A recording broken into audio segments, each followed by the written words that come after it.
Hello and welcome to this video on business planning. In this video we're going to look at what a business plan is, the typical sections a business plan has, and the pros and cons of doing a business plan. Let's start off with what a business plan is. And a business plan is a physical document that describes how an entrepreneur proposes to set up a new business. And normally this includes the nature of the product or service, the objectives the business has, how the different areas of the business will function, and some forecasts for the financial performance. So let's talk about the typical contents of a business plan.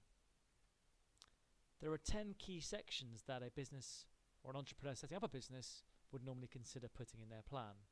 First of all, an executive summary. This is normally a brief description of the business and highlighting 2 or 3 of the key points or the key selling points of the business. Secondly, what exactly is the business model and a description in more detail of how the business or what the business is. Thirdly, some detailed information about the product and where it's positioned within that market.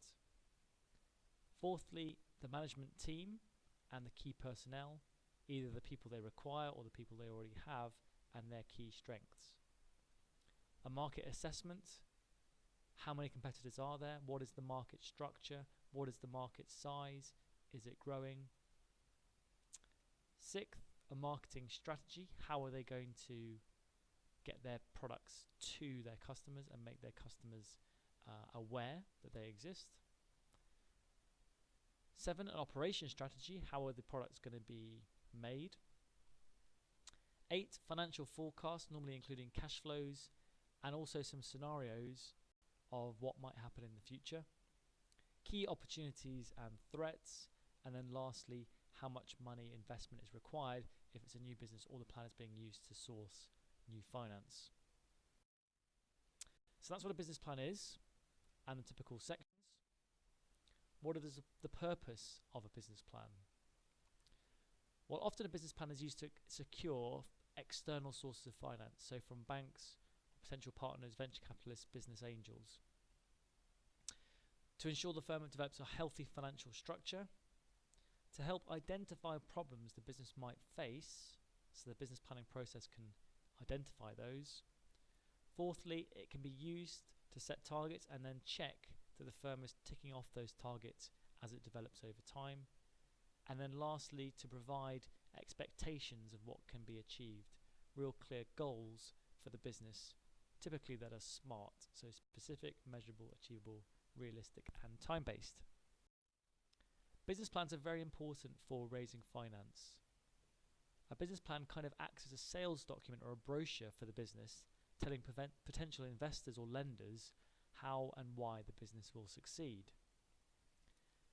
This is particularly important because if the business succeeds, this is how it will be able to repay loans or reward equity investors through paying dividends. So the plan often provides detailed financial forecasts, including cash flow forecasts, statement of comprehensive income, budgets, and any other forecast financial documents that might be relevant, such as the amount of investment they're looking to raise. A cash flow forecast is particularly important.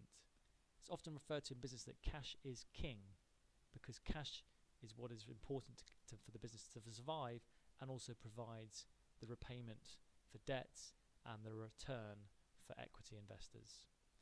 And cash flow is unpredictable part of life for most businesses, and the major reason why most businesses fail is because they run out of cash.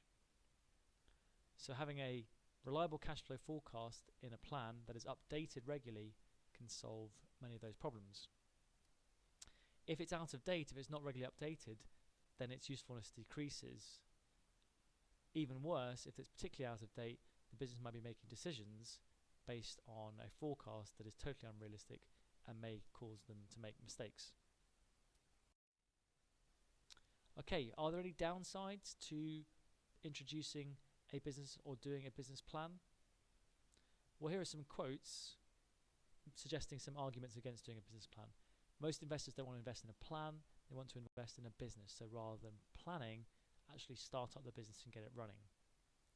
A plan, whilst it's useful, can never account for everything, so maybe it's not worthwhile doing a document that instantly becomes out of date. Most businesses fail because of lack of capital and lack of entrepreneurial expertise, so it might be better to just focus on those two areas rather than doing lots of detailed planning.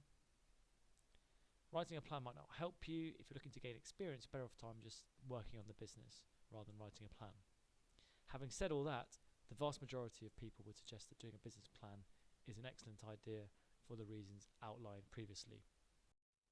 So in this video we've looked at what a business plan is, the typical sections a business plan would contain, and some of the pros and cons of doing a business plan. That's it, we've come to the end of the line.